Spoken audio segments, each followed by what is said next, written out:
Snow sifted through the red leaves like ash. Jon stood beneath the heart tree and watched the flakes melt on the god's white bark, the tears of sap frozen to pink pearl. Ghost moved among the roots without sound, a pale shadow threading darkness. In the quiet, Jon could hear the keep alive around him. A door slamming somewhere distant, the mutter of men in the yard, the grumble of boiling fat from the kitchens, a raven's bark. Yet the gods would swallow it all, old and deep as the north itself. When the wind changed, it carried smells from the world beyond. Pine, pitch, and horse, wet stone, and faintly, the east wind with its taste of salt. He came here when the hall grew too loud and the set of Catelyn Stark's mouth too finely judged for him to bear. The gods would made room for him. It did not ask whose son he was. Ghost patted back to him and pressed a cold nose to his palm.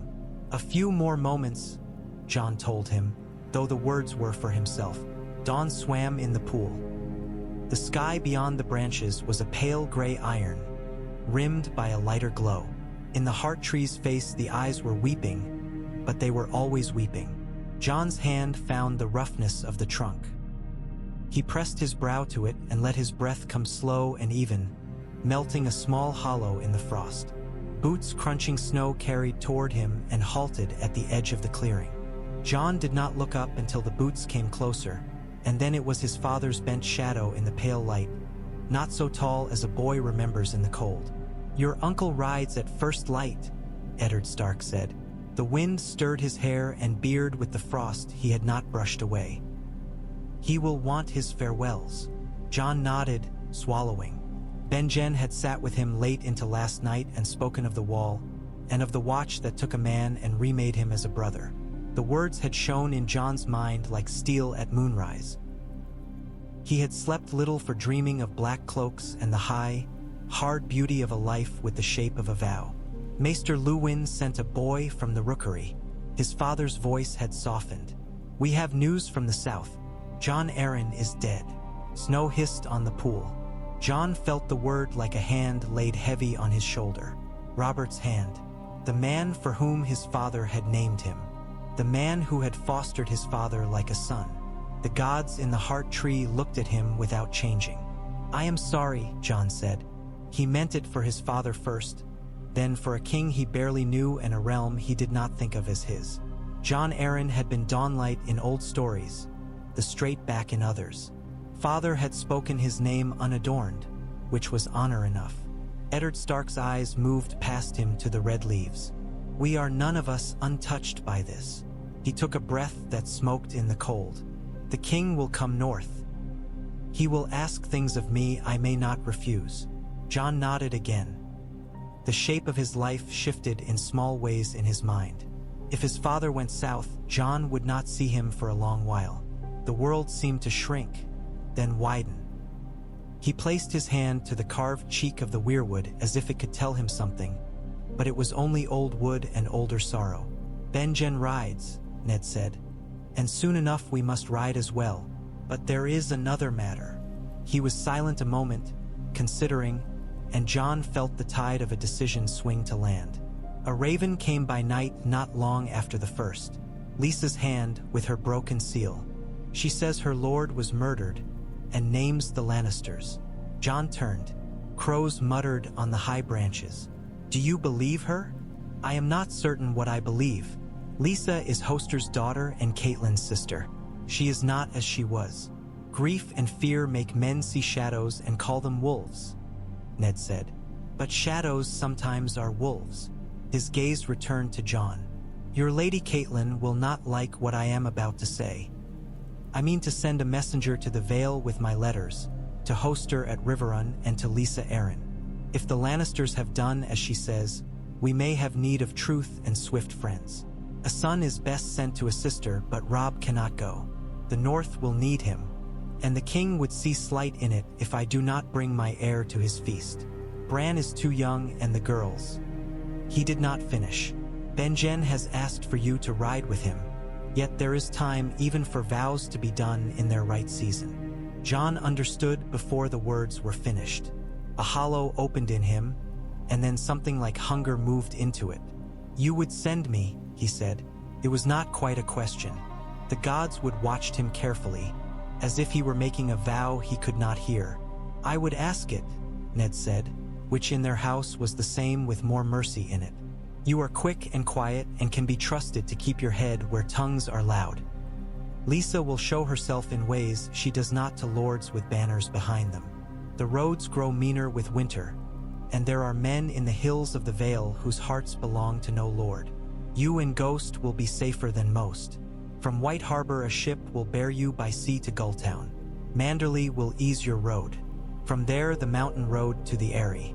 At the Eyrie you will look with your own eyes, and you will listen. Take what letters must be carried to Riverrun and tell the Blackfish what you see, if he is there, and Hoster's men if not. You are named John for a man who bound the Vale to the north with kindness and steel. It is not a thing to be forgotten." The hollow was filled at once with heat and fear together. John heard himself say yes. He felt the word leave his body and become a thing with weight. Ghost lifted his head, red eyes bright. Snow fell. His father put a hand to his shoulder in that brief, careful way of his and then was gone, boots crunching, cloak a dark line among pale trunks. John stayed a moment longer beneath the heart tree. He made himself breathe as the cold did, slow and sure. The weight of his father's trust sat in his chest like a secret sword. He set his brow again to the rough bark and closed his eyes. The gods had watched men break solemn things. They would watch him keep this. In the yard later, Benjen clasped him in a hard hug that smelled of leather and cold sweat and horse. "You will take the black," his uncle said, half accusation, half plea made into a jest. "When your errand is done." "When it is done," John answered, and liked the taste and ache of it both. The leave-taking at the gate was brisk as the air. Robb pretending no sorrow and failing. Arya with cheeks bitten red by wind, thrumming with envy. Bran solemn as a lordling carved in ice. Rickon peeking and then ducking behind his nurse's skirts. Sansa stood very straight with her hands folded like a lady, and if she looked through him a little it hurt him less than it should. Catelyn Stark said nothing to him, which was its own kind of benediction. He and his father clasped hands, and something passed between them that would be with John on high roads and riverbanks, in rooms whose air was too still or too sweet. White Harbor was a city like none John had seen. The sea opened before him like a sheet of hammered silver, and the masts of ships made a forest that swayed. Ser Roderick had ridden part of the way with him, and once, on the White Knife, they had taken a ferry whose deck smelt of pitch and fish and old rope. Manderley's banner snapped fat and green and white above the wolf's den, and servants in good wool showed John to a room over a hearth that never slept. Lord Wyman Manderley was, as the songs said, great and slow, with cheeks like mounds of snow and a laugh like a drum. "A Stark in my hall is winter come honest," Lord Wyman said, when John presented Ned's letter. "You have your father's look about the eyes." He tapped the seals with a thick finger. "I'll put a gallant ship under you. Gulltown is a day and half a day if the wind remembers its business. You will eat with me while the dolphin is made ready, and tell an old man what Winterfell is whispering to itself." John could not imagine Catelyn Stark saying her house ever whispered. Still, that night, between eels and butter and a surprising pastry that tasted of lemon even in deep winter, he told as he was able. He spoke of Benjen and the wall and the king's coming. Lord Wyman's eyes glittered and drifted, but when John mentioned the raven from Lysa Arryn, the lord's glance sharpened like a knife.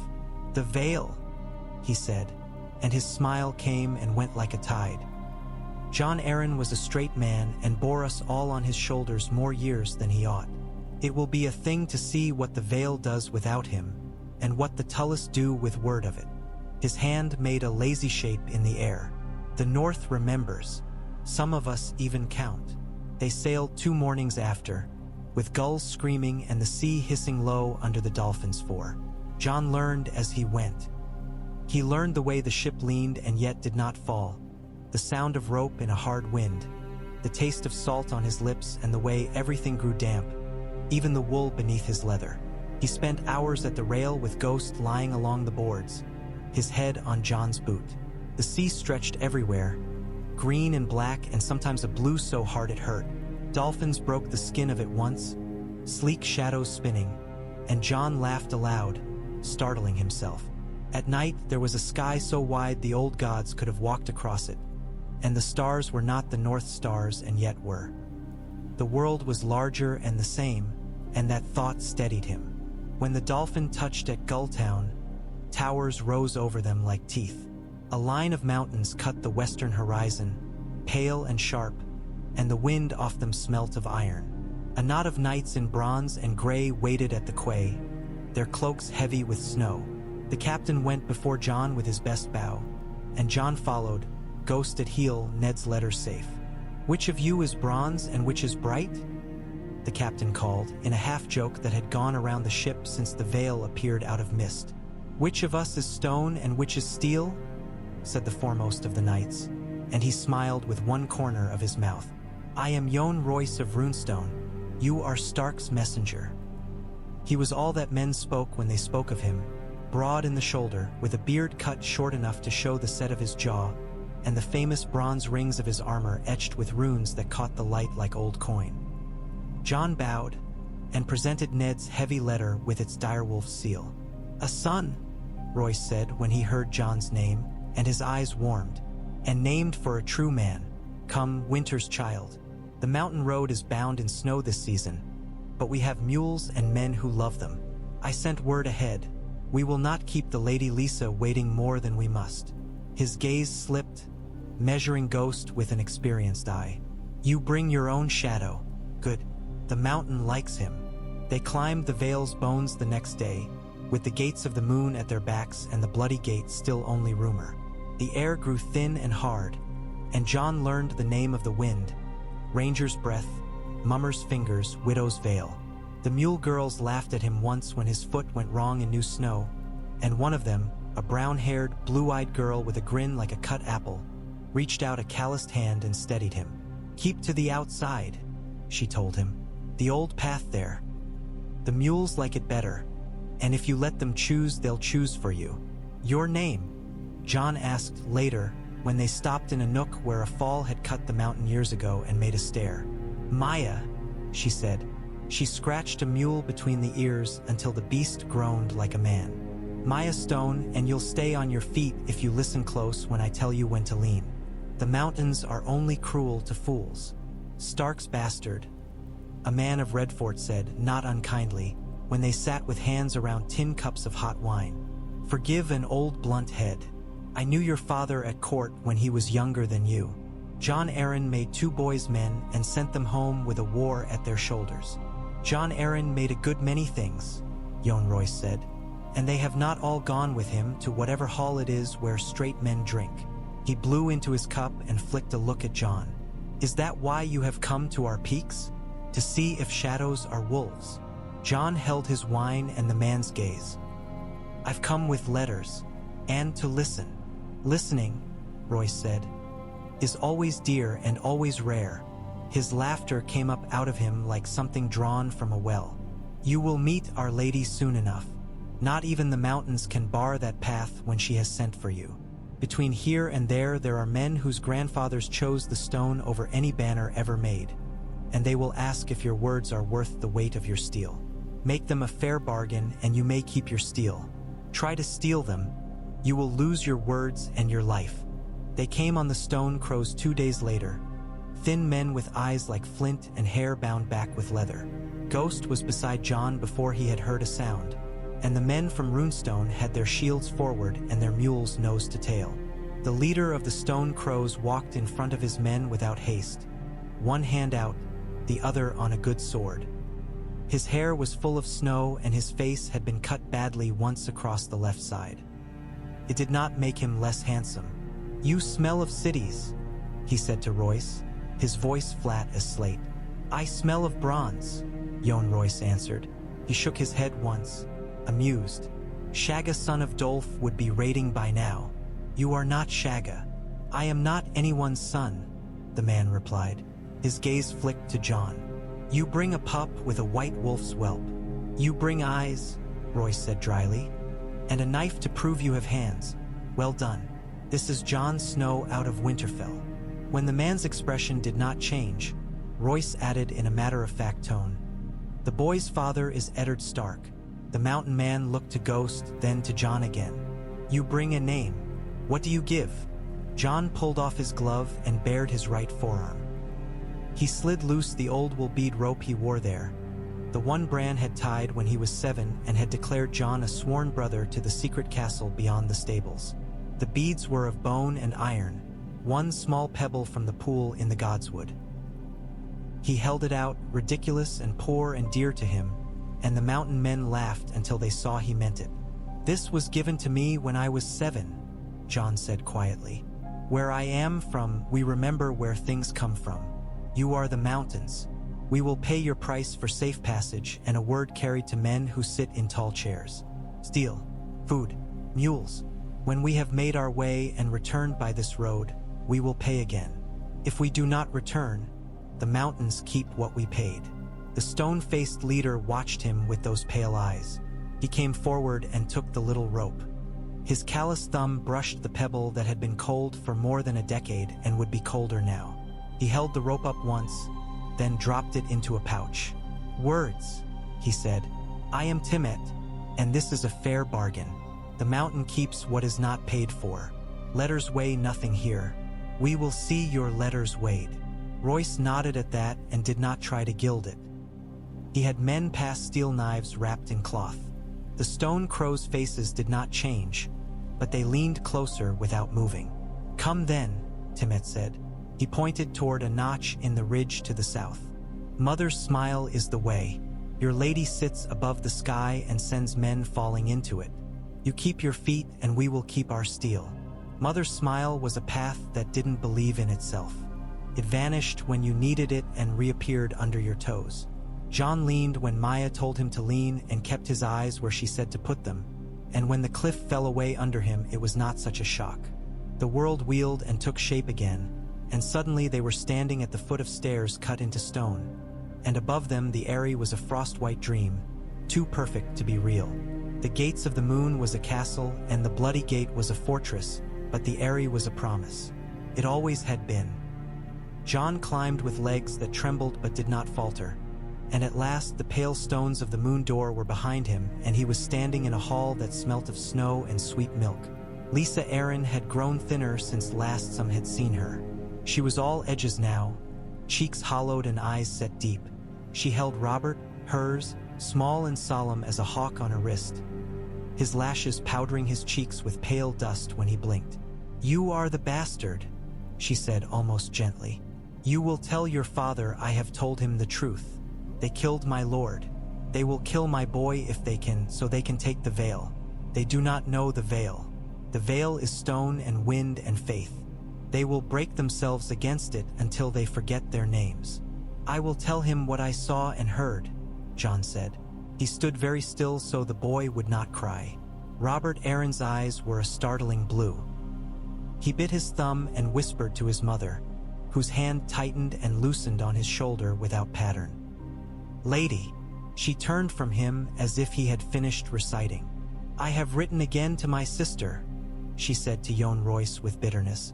I have told her to counsel her husband to keep far from the queen and her men. But Catelyn always thought she could talk sense into fire. The Lannisters will burn the world to keep it in their hands. The Blackfish knew it. He tried to tell Hoster when we were both girls. But fathers never listen to the children they have made if the children are daughters. Yet they listen to bastards, do they not? Ned listened to you enough to send you. Jon said nothing. Yohn Royce bowed.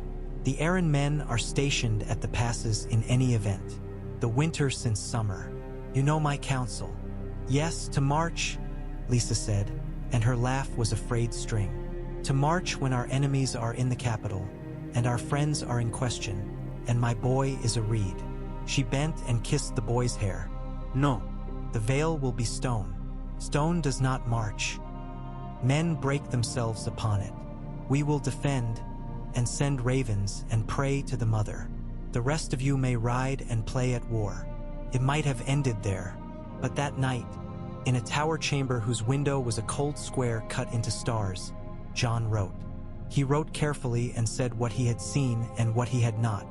When dawn cut the mountains with light, he found Yohn Royce in the yard beneath, where he had been teaching a squire how to stand. "My lord," he said, "Lady Lysa is right to guard her son. The Vale will be safer behind its gates than on the road. But men in the mountains are not all her men. They will listen to those who pay and those who speak truth. If we mean to hold the passes, let us make friends of the men who live on their bones." Royce's beard twitched. "You have Timet's rope on you?" Jon shook his head once, faintly ashamed. "He has it. I gave it to him in pledge."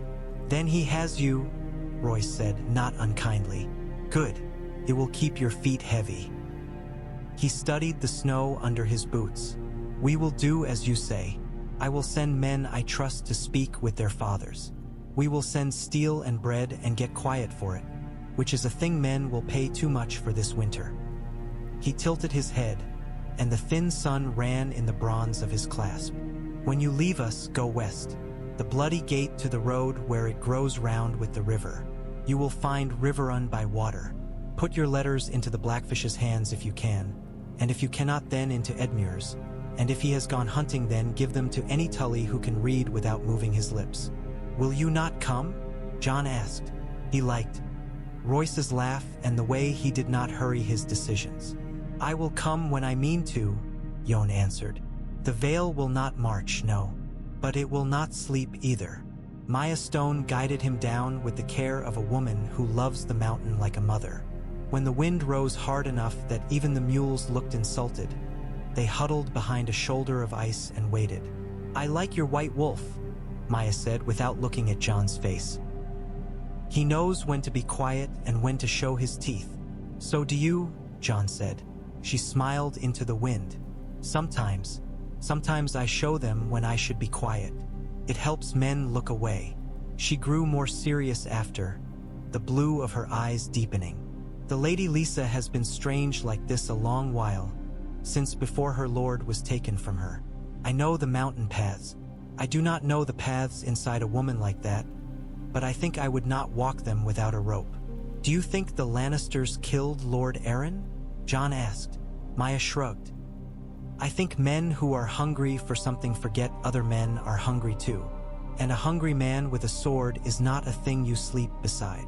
At the bloody gate, Nestor Royce, with his neat gray beard and his careful smile, took Jon's letters for Lysa further and sent him out into a road that sloped and widened until its stones lifted into grasses and then into fields. He followed the river as he had been told, and the land fell away into something gentler, as if the world were easing him into a new face. The weather softened by degrees. Ghost loped light ahead. Jon slept in inns where men looked twice at his sword and only once at his cloak, which was growing ragged. He saw his first Lannister men on a day when the river's voice was louder than it had any right to be. They were three with red lions and careless eyes. Jon was alone in the open with Ghost a pale blur to his left. He felt each hand as if it belonged to someone else. The left on the reins, the right low at his hip. He did not look at the men as they went by, and they did not look carefully at him. Fear came after, angry that it had been made to wait. He came at last to Riverrun with its triangular walls like an iron wedge driven into the river's heart. The banners on the walls were blue and red with the silver fish leaping, and in the yard men were stringing new bowstrings by the dozen. He told the steward who he was and whose son, and the man bowed without warmth or slight. He was taken to a tall chamber where the air smelled of herbs and the damp of sick rooms. Hoster Tully lay propped among pillows, breathing like a man who had forgotten how. His eyes were open and as blue as they had always been in stories. They moved over Jon's face and to the seals of the letters and struggled to kindle. Catelyn Stark's look lived somewhere in that face too. A woman in her middle years stood at the foot of the bed with her hands clenched, and there were others, but the one who mattered like a knife was at the window, back a hard line, hair gone to iron. "Tell me a thing I do not know," the Blackfish said, and when he turned his face toward Jon, it was like looking at a cliff to find a man there. "Jon Arryn is dead," Jon said, "and the Vale is a locked door. The Lady Lysa says the Lannisters did it and fears they will do worse. She will not march. But Jon Royce will not sleep. and he will hold the passes with men who call no Lord Master if we feed them and fill their hands with steel. They will listen to the Vale and to the north if we make them an honest bargain. And if the Riverlands do the same. Edmure Tully stood 3 steps behind his uncle, his jaw tight as if he had been clenching it a long while. Do you bring us neutrality dressed as news? We are to sit while Lannister and Wolf bare their teeth. I bring a road, Jon said, heat surprising him. I bring men who will hold it if we pay, and a gate that will open to friends who are not fools. I bring a way for the North to come to you when they must, instead of beating their heads on mountains. I bring a friend who is not a lord but wears bronze and remembers your father when he was a young man. He swallowed, aware of himself again. And I bring a white harbor promise.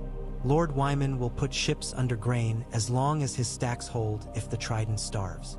The Blackfish watched him with the least hint of amusement, which was to say his face had not changed and something moved behind his eyes. You bring your father's steadiness at least, he murmured. Your mother was which? Jon felt it like a blow and did not show it. I do not know, he said evenly. I have my father and my name. I, said the Blackfish after a small silence that rang. Well, Eddard Stark's name is a thing that buys respect in this hall, even tied to a surname men spit when they are drunk. You say the Vale will not march. That is a pity and also sensible. We do not need them in our fields. We need the mountain to be quiet behind us. He glanced toward the bed where Hoster Tully's eyes watched everything and nothing. Edmure, send to Seaguard and the twins. Jason Mallister will give what he always gives. Walder Frey will give nothing unless it profits him 3 times and spits in our eyes besides. Yet we must have the twins open if the wolves must come south. He returned his attention to Jon. Will you carry a question to the crossing? I will. Jon felt the road laying itself under him with every promise he made. Good. The Blackfish's mouth twisted. I will give you 10 good men. I cannot give you a Blackwood to get you out of a scrape, and we would not give you a Bracken in any case. You will tell old Walder that Hoster Tully will make this bargain, and not that. You will not promise him a Tully girl with a voice like honey and a heart like a doe. If he demands a thing your gut turns against, do not give it, not even to be out from under his eyes.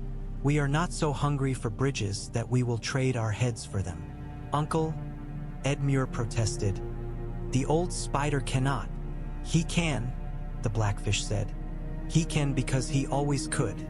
You will learn it if you have to stand in his hall with your hands cold and wonder why you feel like a boy again. You have done this, Jon said. A corner of the Blackfish's mouth moved as if some old taste had slid along it. Once, he allowed, and I learned to bring the thing he wanted. He has 100 sons and none of them are named Respect.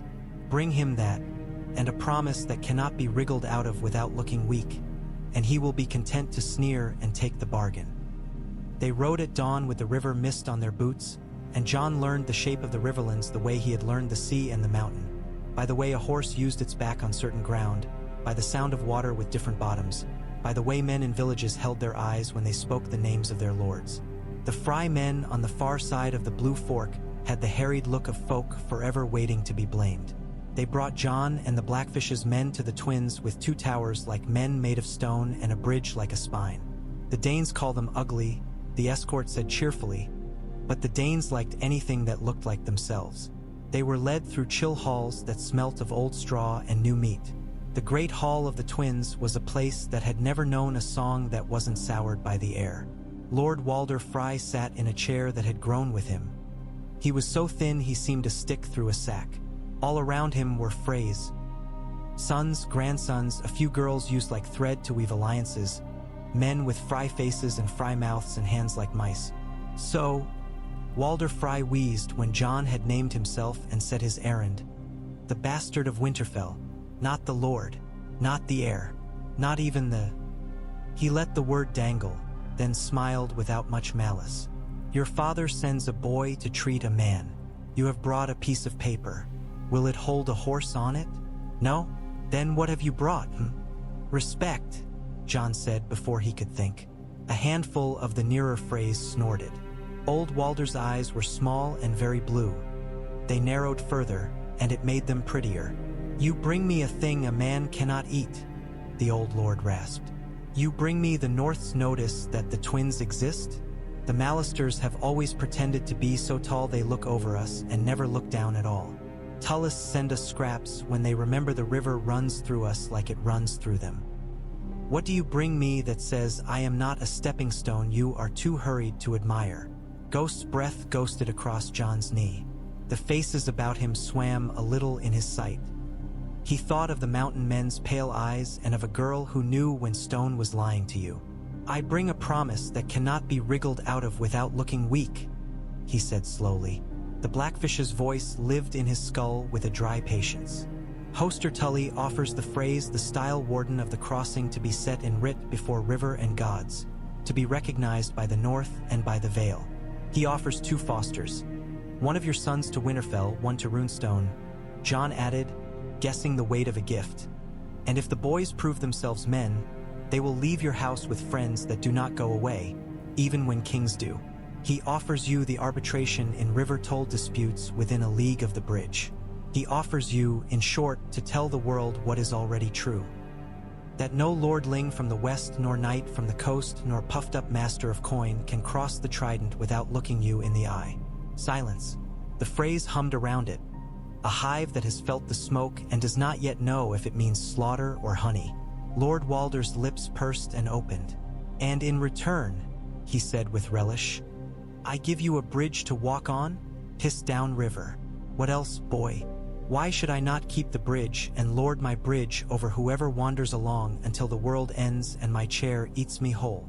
"In return," Jon said, feeling himself cold and clear inside, "you bind your word to keep the bridge open for the North if the wolves come to pay the debts that the capital calls due. In return, you keep your levy ready to guard the bridge and not to go gallivanting where Tywin Lannister will burn you down for the lesson of it. In return, you take bread and salt sitting across from men you will boast you made bend a knee to your bridge." He took a breath because he knew he was following it. "And you will have a letter from Yon Royce with a bronze seal telling you that the Vale will call you friend if you hold the high road open for their riders should they come down to the river." Walder's head twitched like a sparrow spotting a crumb. "The Vale," he said. "The Vale sleeps. The Vale watches," Jon said.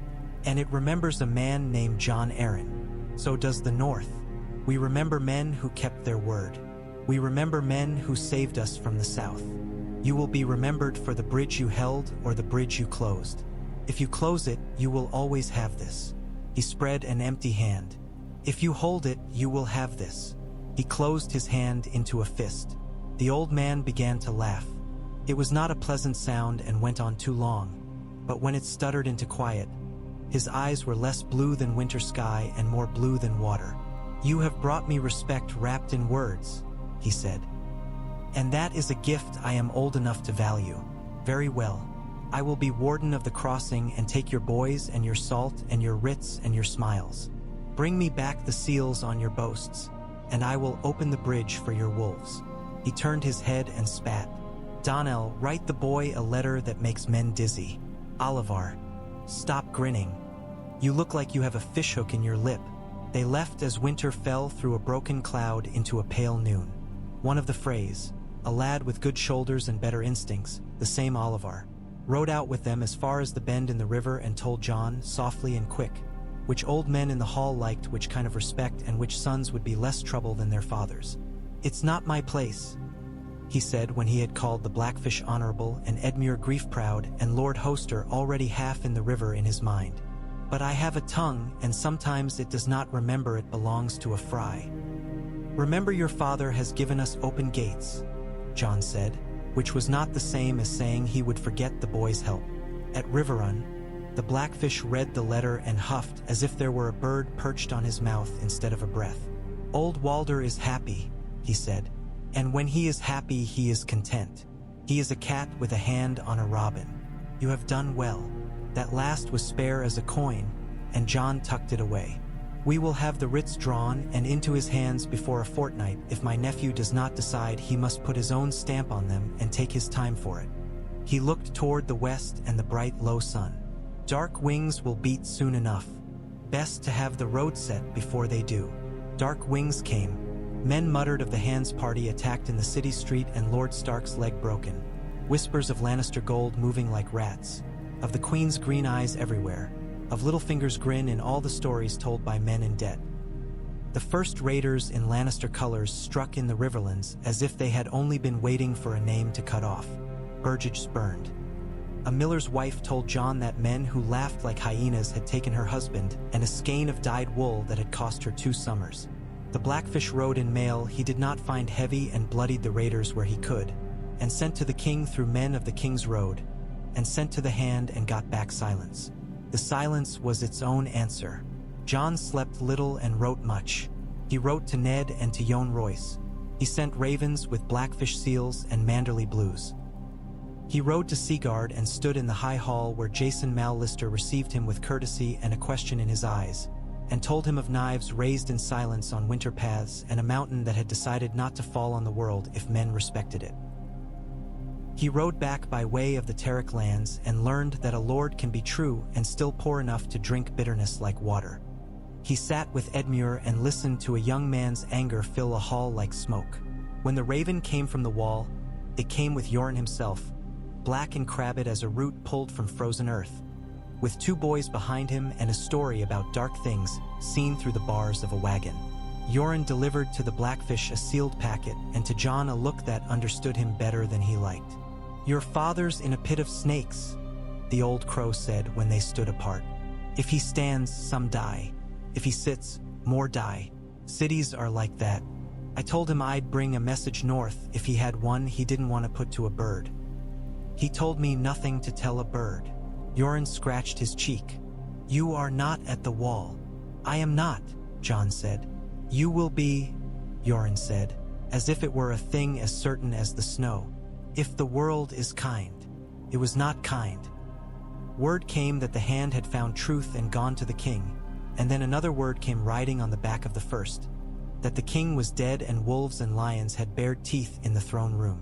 Then, like a stone thrown into a pond until the pond becomes all stone, there was nothing from the capital but lies and silence. Edmure called his men in earnest, and the Blackfish sharpened his knives and smiled at Jon when Jon did not think he could stand the smiling. "It is a good thing we have a bridge," Brynden Tully said. "It is a better thing to have a road where men you paid once will not cut your throat the second time." The North rose. It rose because it always would when one of its own was taken unjust, and because this time the road was already laid. Ravens went north with words meant to be blood, and when they returned they brought back banners made of storms. Great John Umber came first to Moat Cailin, along with Ryswells and Tallhearts and a handful of Karstark riders, and squinted at Jon over a campfire whose heat could not bully the air. "You are the bastard who promised us a bridge," he said. "I had thought you would be taller. I had thought you would be," Jon said, then remembered himself, and the great Jon roared. "You have a bite on you," he said, approving. He lifted a wineskin and drank, then thrust it at Jon. "You have also a road. The twins are open. The Manderleys are sending grain by river as long as their fat lord breathes and can still count. The Vale has not marched, but there are eyes in those mountains that blink friendly. The world is colder than it was last summer, and you have made it bearable. That is work." The crossing was not a scene of drama. It was better than that. It was orderly and had been thought of beforehand. It had letters with seals on them that meant things, and men with lists, and barrels of salt pork and hard bread stacked on carts where boys writhed to keep their toes from the chill. Walder Frey's levy stood in neat lines and tried not to look as if they were trying. The old man himself sat wrapped in furs and smirked for a day and a half. Robb came with the main host and looked older than he had a right to. He clasped Jon's arms with a warmth that burned through the cold and made the world small for a heartbeat. Catelyn Stark looked at the bridge and not at Jon, which was a mercy. "Mother says the lions are a day's march from the Green Fork," Robb said low. "We have the smaller half if it comes to that, but we have speed."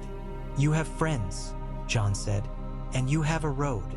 They crossed 2 by 2 when the first day lifted, the banners of wolf and trout and a scatter of falcons and bronze runes flying in neat order as if the wind had been drilled to respect them. The river took the reflected colors and made them into something else that no one had commanded. Jon rode among the vanguard with Ghost at his heel. It felt as if he had slipped from one life into another by way of letters and listening. He thought of vows and of the cold stone of the wall and wondered what men can be when the world has one plan and their fathers have another and their hearts a third. Beyond the far tower, men in fry-gray raised horn and saluted as if they had planned to for years. The Riverlands changed around them as armies change places.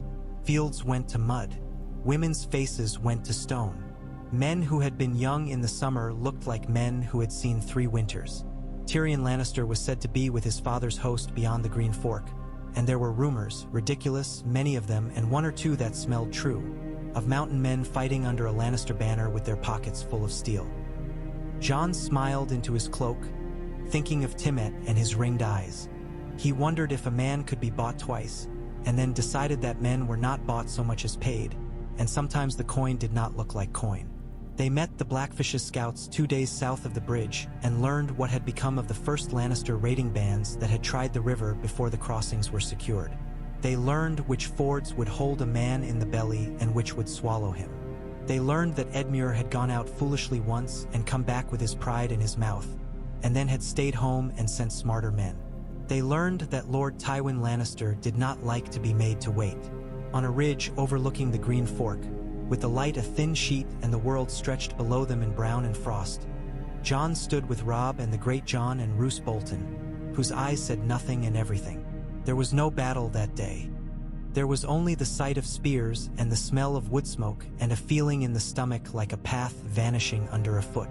Robb looked at the line of the river as if it were a sword he meant to lift. "You did this," he said suddenly, very small, very young for an instant. "You found a way to make the world that looked like a story Father told us by the fire when we didn't yet know how heavy swords are." Jon shook his head. It was not humility. It was the simple truth. "No. We did this because we are many. You have a father whose name is a banner, and an uncle whose mind is a knife, and a mother who does not bend and break men with her will only because she has chosen not to. I wrote letters and listened to people talk about the road they already walked every day of their lives. The road was here. We decided to keep it clear." Robb's mouth set. "Then we will walk it."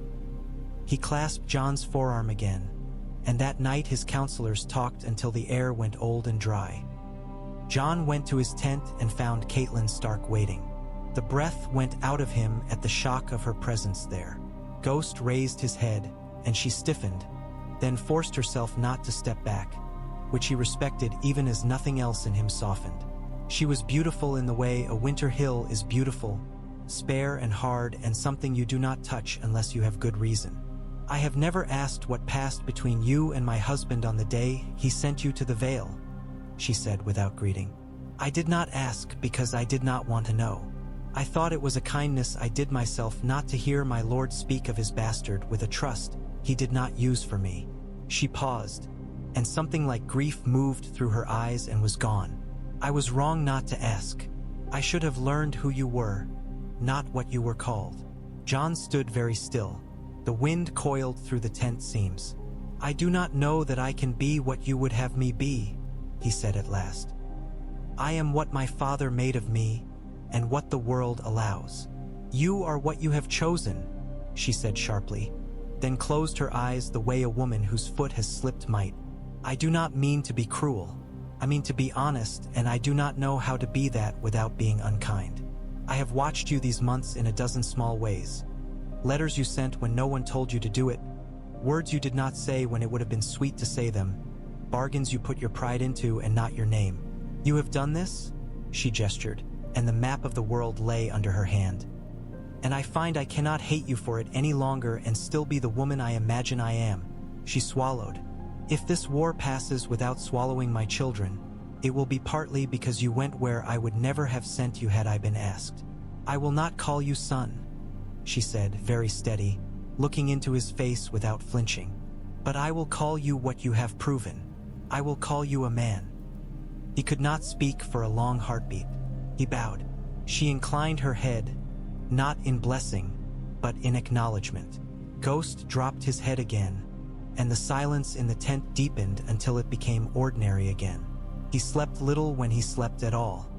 He dreamed of a tower in the rain and of a door made of moonlight and a woman whose hair smelled of winter roses.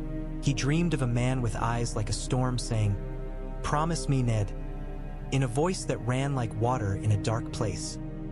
He woke with his heart beating in the ribs like a trapped bird and with a taste in his mouth like the taste of duty.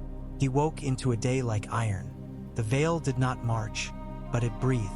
Yohn Royce sent letters and men. Small companies of riders with bronze-edged cloaks who cut Lannister scouting parties off at the edges of the mountains and melted back into the white. Timmet's stone crows and cousins of cousins with other names appeared like ghosts on the high road where they were not supposed to be, closing it to red and opening it to gray. At the Bloody Gate, Nestor Royce's men doubled their watches, and at the Gates of the Moon a quiet traffic of grain and iron began to pass, always with letters, always with seals. Lady Lysa wrote a dozen careful notes in her fine hand, and the thing had been done. The Vale had not marched, but it had leaned. In the Riverlands, men fought the way rivers do when they meet at odd angles. They roared and parted and dragged sly things under. The Lannister host was enormous and heavy, and it moved as it pleased until it met edges that pricked it and a road that fed its enemies. Jon rode with the outriders for a time and learned the feel of a horse that had smelled men in armor in the hedgerows.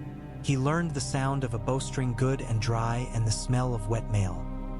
He learned to watch Roose Bolton's face and to never be where Roose had decided not to look. He learned that the great Jon could make men brave merely by laughing in a way that scared them. There were moments of stillness set like stones through the flood. Once Jon found Maya Stone again, improbably, in a barn whose roof welcomed snow as if it were a pet. She had come with a small party of mules loaded with salt and a letter with Yohn Royce's ring pressed into its wax. She was bareheaded in the cold and her hair was a dark banner in the wind. "I told you the mountain knows your wolf," she said, grinning. "He looks like the snow when he runs.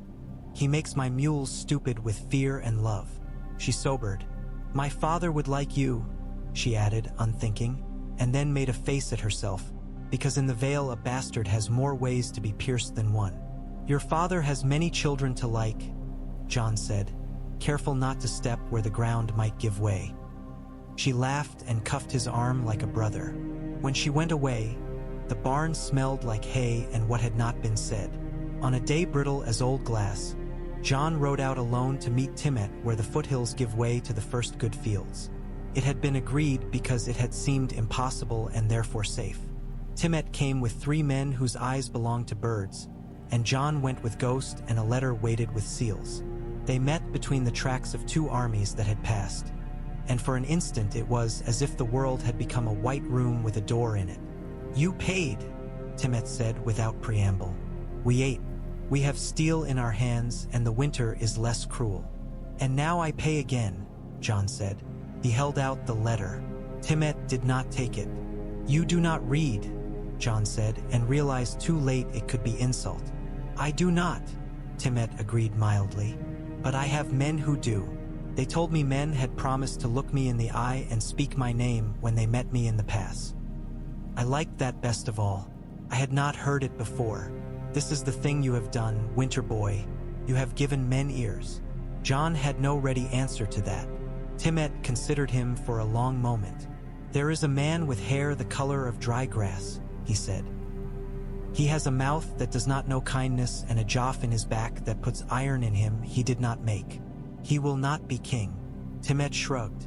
"It does not matter to me which men sit on which chairs, but I say to you who gave us steel and bread, if your father finds himself in a dark place, and if men with red lions and pale hair stand between him and the door, we will be on the road, and our feet will not slip where yours might." Jon bowed. "I will carry your words with my father's name," he said, which was clumsy and right. Timett's smile was a small thing, quick as a crow hopping. No plan survives the first boy's death. Jon learned that truth the afternoon a lad not far from his own age took an arrow under the jaw while talking about how he'd wagered a pair of mittens on a horse race 2 summers past. Blood is hot when it leaves a body. Jon held the boy until he stilled and kept his hands steady because he had no other choice. When he stood and Ghost pressed him, he could not hear anything for a while but the sound of his own breath in the iron cage of his face.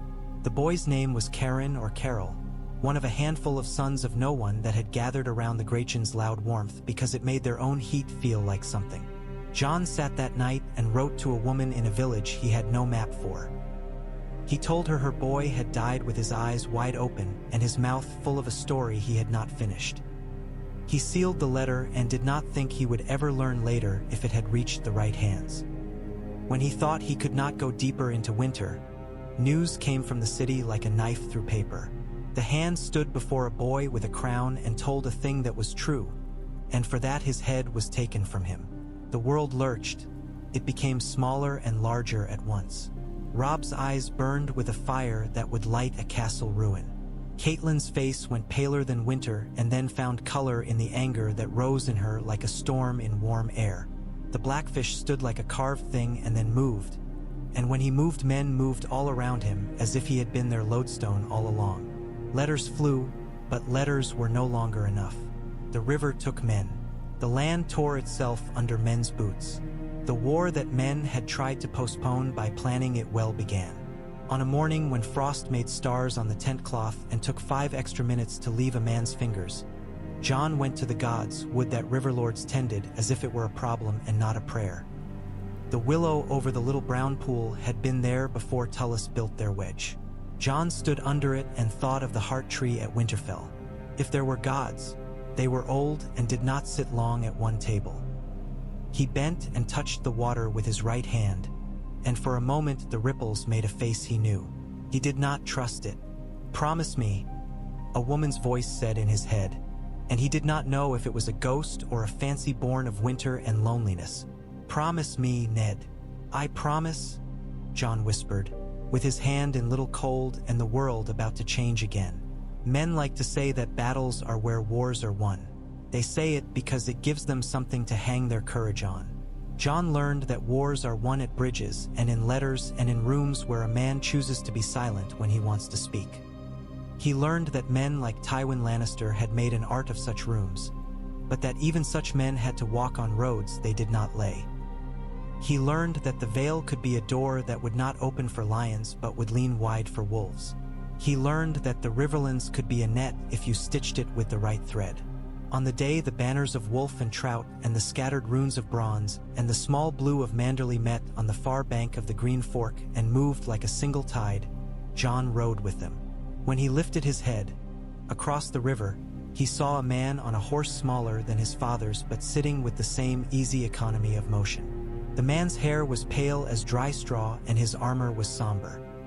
He had a half smile on his mouth as if the battle were a poem he had once liked and grown tired of. Tyrion Lannister sat with a hand on the mane of his horse and watched them with eyes that meant to remember. Jon thought of the Eyries moon door and of a girl who climbed rock as if it were a friend. If you saved a man at a door once, perhaps he would be the man to open another when the time came. Or perhaps he would not. The world does not care about symmetry. Men do. They went down into the river. The water climbed over their thighs and then their bellies. Horses snorted steam. Banners drew thin as wet cloth. Arrows turned air into something solid. The line bowed and held. Jon felt the river's strength in his legs and the horse's strength between them and his own strength above both, and all three felt small and enough at once. Ghost was nowhere he could see. Ghost was somewhere men would tell stories about later. If the day could have lasted forever, it would have killed them, and so mercifully it did not. It broke as all days do and became shadow and after. Men sang nonsense because lungs had to do something. The Blackfish wiped his sword on a bit of lion-colored cloak and sheathed it as if putting away a spoon. Robb stood with wet hair plastered to his head and eyes that had seen more than they should.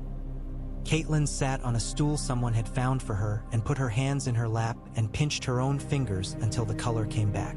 The great Jon laughed, softer than usual. Roose Bolton smiled thinly at nothing and stored something away no one else could see.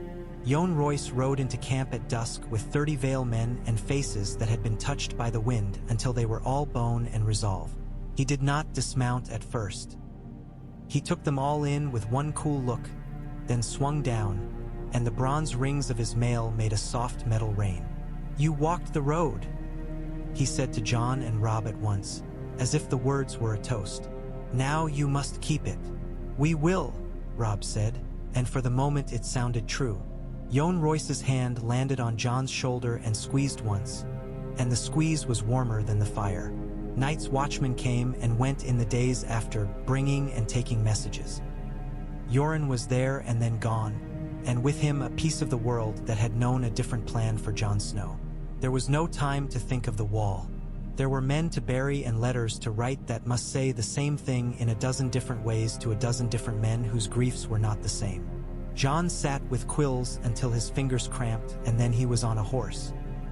He slept 3 hours at a time and woke convinced the tent had changed itself into the Godswood, and the Godswood into the Eyrie, and the Eyrie into a kitchen in White Harbor where lemon tarts waited for men who would never eat them. He did not see truth as a shining thing because truth never is. He saw only that a boy whose name was Bastard had been sent into the world by a father who trusted him and had found a way to knit 3 lands into something like one thought while the rest of the world busied itself tearing apart. He knew it would not be enough. It never is. But he had a road that could be walked, and a bridge that would not close against him because of pride, and mountains that would not tumble for gold. He had a king to bury, a hand to avenge, a war to fight. He had a wolf whose eyes were the color of heartwood. He had a mother he had never named and a father whose name was a mountain in itself. He had a promise in his mouth he had not made and would keep. Winter was not the thing that set its teeth into him, he realized. Duty could be a mercy, could be a punishment. It was always both. Snow fell. Men who burned, and men who froze. In letters, in roads, in river crossings, in the lean of a mountain, in a woman's reluctant words in the lamplight. Jon Snow had already done what he had set out to do before the first sword rang on shield. He had taken 3 places whose histories had been braided and knotted, and he had found places where the cord could be smoothed and made strong. He had given men ears. He would need them when the next winter came, and the next. He would need them when the road turned north again and the wall waited like an answer to a question he had not quite asked. He would need them when the world remembered that there were older wars than lions and wolves. That night, when sleep came at last, he dreamed he was a boy again in the Godswood at Winterfell. He stood with his hand on the heart tree and felt it beating like a slow drum under bark, and for once it was warm. Ghost lay at his feet. Snow fell soft as breath. There were no banners and no letters, only a promise he had never spoken and would not break. When he lifted his head, the sky above the red leaves was black as careworn smooth, and the stars had arranged themselves into a sword. He woke smiling, and the smile stayed for a breath after the cold took it, and that was long enough.